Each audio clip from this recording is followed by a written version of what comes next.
I am here at the International Stroke Conference 2026 in New Orleans. My name is Eliza Miller. I'm a vascular neurologist, and I'm an associate professor of neurology at the University of Pittsburgh, where I'm also the chief of women's neurology. And I'm here with Erin Adelekun, who is a stroke survivor. And we're going to talk about the scientific statement that was just released on maternal stroke in pregnancy and the postpartum period, which I was the chair of the writing group for. So we just came from this fireside chat about it. It went, I think, amazing. Amazing. Yes. Yeah. It was incredibly well attended. There was a lot of excitement in the room. There was standing room only. I mean, it was so amazing. And you guys, the panel did great work with the research paper, and I did really good too. You did amazing. So we had on our panel me and Dr. Tracy Madsen, who's an emergency medicine physician, was moderating along with Dr. Michelle Leppert, a vascular neurologist. And then we had also my co-chair, Andrea Shields, Dr. Andrea Shields, who is a maternal fetal medicine specialist who was in the writing group. And then Kate Skeels, who is a nurse, a stroke nurse manager at Tufts, and was also in the writing group. And we all kind of talked about our different roles in the paper, basically. But the highlight of the event really was Erin telling her story. Do you want to just kind of recap for our audience, briefly? I know it's a lot, and it's been a long day. I will briefly, like 1 minute, recap. So I had a stroke 9 days after I had my baby girl from through cesarean. I had a headache, but it was the COVID, like the height of COVID. So my doctor said, go home. She discharged me. So 9 days later, I had the worst headache of my life. And so when my husband called me down for breakfast, I thought I said, I would be down in a minute, but I just said, just. And then when I came downstairs, ran downstairs, my arm went limp. My right arm went limp. So he rushed me to the emergency room. We did the MRI, and I had a seizure on the MRI table, and I was in a medical coma, induced coma, for 3 weeks, and in the rehab hospital for 3 months. Yes. So you really are the reason that we did this scientific statement. So you and patients like you. And one of the things I thought was interesting about your story actually is how similar it is to the stories of many patients that I have taken care of who had a stroke, especially in the postpartum period, who had the same symptoms that you did, and actually even the same timing, about a week after giving birth. And that is actually that's the highest risk time for having a postpartum stroke. And I want to also stress that Erin suffered an intracerebral hemorrhage, a hemorrhagic stroke. Yeah. And really went through it. I mean, you had a hemicraniectomy, you had a long recovery process. And so we were talking in that fireside chat session about what is it like to try to recover from a major stroke like that and also be a new mother. How can you even do that? Rewind. I have an Instagram, stroke.mama, MAMA, and I get DM'd all the time from mothers that say they had the exact same thing. And they're fit, they're, all races, and stroke can happen to anyone at any time. But my stroke was, I have a strong network of family, friends, and loved ones who supported me, and they supported my baby, my husband and all of my family and friends supported my baby, um, while I was recovering.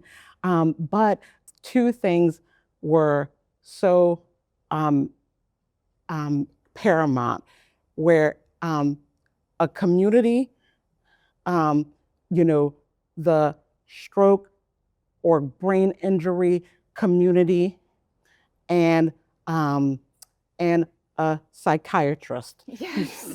Yes. Yes. And incredibly important. And we did talk about that in terms of recovery. There are a lot of considerations. Even if you didn't have a stroke, the postpartum period is a really difficult time. Yeah. And a lot of people do suffer from mood disorders, fatigue, disrupted sleep. Your whole life has changed. And then you add onto that a whole other thing that also causes fatigue and mood changes, and your whole life has changed and you need a lot of help. So it's just like two things at once. It's you need a lot of support.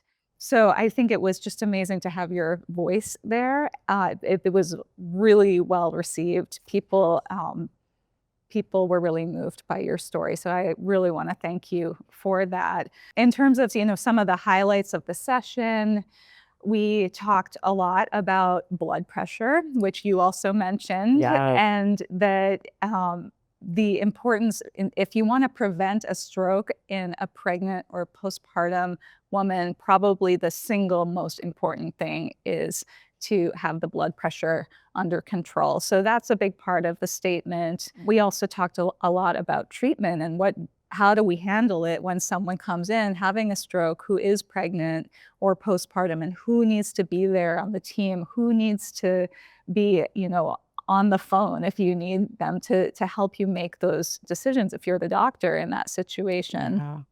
And then we talked a lot about recovery and what that looks like for someone who has just given birth or is still pregnant, and how's that going to work, and what needs to be done. Does she have to be delivered immediately? No, she doesn't. So it was a really fun session. I think people were excited about it. Yes. We had a lot of interest, I would say. Yeah, I would agree. Yes. Is there anything that you want to ask me about in terms of the statement, or anything that we talked about in the session that you were wondering about? Well, I wanted to know, why is the blood pressure so important? Because I didn't have a blood pressure monitor, Right. and and I think, if I took my blood pressure and thought it was high, what would be the range of if I needed to go to the emergency room? Because with COVID, we were told not to go to the emergency room. That was such a difficult time. That's just a really challenging time to have gone through something like that. But it's a great question. It's a really important question. And, the thresholds that we use in pregnancy and early postpartum period are actually different from the thresholds at other times of life. And so the emergency medicine folks and patients need to know about that. So in general, we want blood pressure to be under 140/90 during pregnancy and in that early postpartum period. And when it starts going above that, that's when we start worrying about preeclampsia. And then the other thing is symptoms like a severe headache with elevated blood pressure. But in terms of like, when does it become a super emergency? Yeah. From the OB perspective, it's 160/110. So either the top number at 160 or the bottom number at 110 is extremely elevated for a pregnant or postpartum woman, and is an obstetrical emergency. And a lot of people also don't realize that preeclampsia, which people think that can only happen when you're pregnant. I thought so too. Right, but it can happen postpartum. It can also happen postpartum. And you bring up a really good point, which is you had no way of like measuring your blood pressure. You didn't know that you should be measuring your blood pressure, and nobody told you that, and nobody gave you a blood pressure cuff. So this is something that I think the OB community is, and the cardiology community also, is really working to change, that it really should be part of the education of all patients, all providers, that keeping an eye on the blood pressure is absolutely critical in that postpartum period. And now there are some programs that have been developed that have to do with like home blood pressure monitoring, because also it's what you said, you check your blood pressure, it's high. How do you know what to do? Who are you going to call? What do you do about it? And so there has to be a system in place where somebody is monitoring it, and you can call that nurse and they say, okay, you should come in, or it's okay, you can stay home. Yeah. So that whole system needs to be in place. Thank you for that. And if it weren't for, because I knew the FAST, the acronym FAST, face, arm, speech, time to call 911. I knew that acronym. So when I started slurring speech, and when my arm went numb, I was like, I need to go to the hospital. But for people who don't know FAST, and if I didn't know FAST, I would say I would have gone to sleep because I would have thought I just needed some rest because I had a new baby, you know? So that's a great point. I mean, we should probably be educating our patients when they leave the hospital after they have a baby about, this is a very rare thing that can happen, but it can happen, and you need to know your FAST acronym, just like actually everybody should know it, so that if you see someone having a stroke, you will call 911. But that's a really important point. Well, I want to thank you for being part of our panel. I think you're an incredible advocate for young adults with stroke, for young moms with stroke, and for raising awareness. If I had Instagram, I would definitely follow you, but I don't. But maybe I'll get my kids to. But I just really want to thank you for your generosity in sharing your story. Thank you so much.